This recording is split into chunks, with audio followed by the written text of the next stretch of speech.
అంతా ఏమైనా దొరుకునని కనిపెట్టు వారి యందు లక్ష్యించాడు. ఇలా చూడమంటున్నారండి లేదా నాకు అని నిజంగా భిక్షం ఎత్తుకునే వ్యక్తికి ఏ థాట్స్ వస్తాయి? నా యొద్ద లేవు కానీ నాకు కలిగినది మీకు ఇచ్చుచున్నాను. ఏంటంటే ఆయన కలిగింది ఒకటి ఉందంట. అంటే ఇది దేనికోసం వెయిట్ చేస్తున్నాడంటే వెండి బంగారాల కోసం వెయిట్ చేస్తున్నాడు.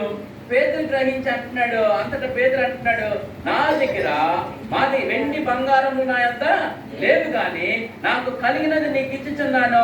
నజరేయుడైన యేసుక్రీస్తు నామములో నువ్వు నడువుమని. ఎవరి నామంలోనండి?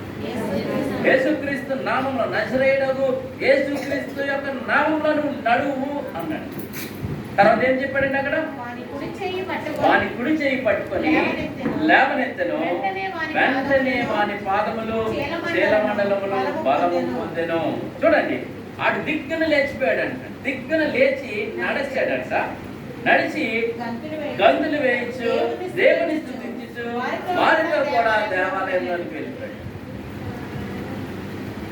ఈరోజు మనం చాలా మంది దేవుని సంస్కృతి పొందుతున్నామంట. దేవుడు చెప్పినట్లు మనం కూడుకుంటూ ఉన్నామా?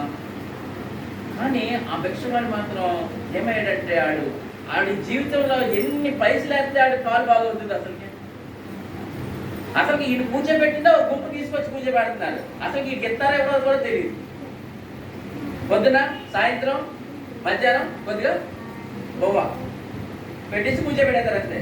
డబ్బులతో పని ఉంటుంది ఇంక. కానీ దేవుడు ఆ బెచ్చగాడి విషయంలో ఏం చేశాడంటే, ఇంకొక మాట అండి ఇక్కడ ఇంకొకటి ఏం చెప్పాలంటే, కూడా వీరికి ఒక మాట చెప్పాడు చాలా సార్లు. ఏమని చెప్పాడంటే, మీరు ఏమన్నారమ్మా? ఆ 10వ అధ్యాయంలోని మనకు కనబడుతుంది. మత్తయి సువార్త 10వ అధ్యాయంలోని మీకు ఆ 12 మందిని పంపుచు వారిని చూచి వారికి ఆజ్ఞాపించినది ఏమనగా, మీరు అన్యజనుల దారిలోనికి వెళ్ళకుడి, సమరయుల ఏ పట్టణంలోనైనా ప్రవేశింపకుడి, కానీ ఇశ్రాయేలు వంశంలోని నశించిన గొర్రెల యొద్దకే గాని వెళ్ళుడి. వెళ్ళుచు పరలోక రాజ్యము సమీపించి ఉన్నదని ప్రకటించుడి, రోగులను స్వస్థపరచుడి, చనిపోయిన వారిని లేపునండి, కుష్ఠరోగులను శుద్ధి చేయుడి, దయ్యములను వెళ్ళగొట్టుడి, ఉచితముగా పొందితే ఇష్టముగా ఇయ్యుడి.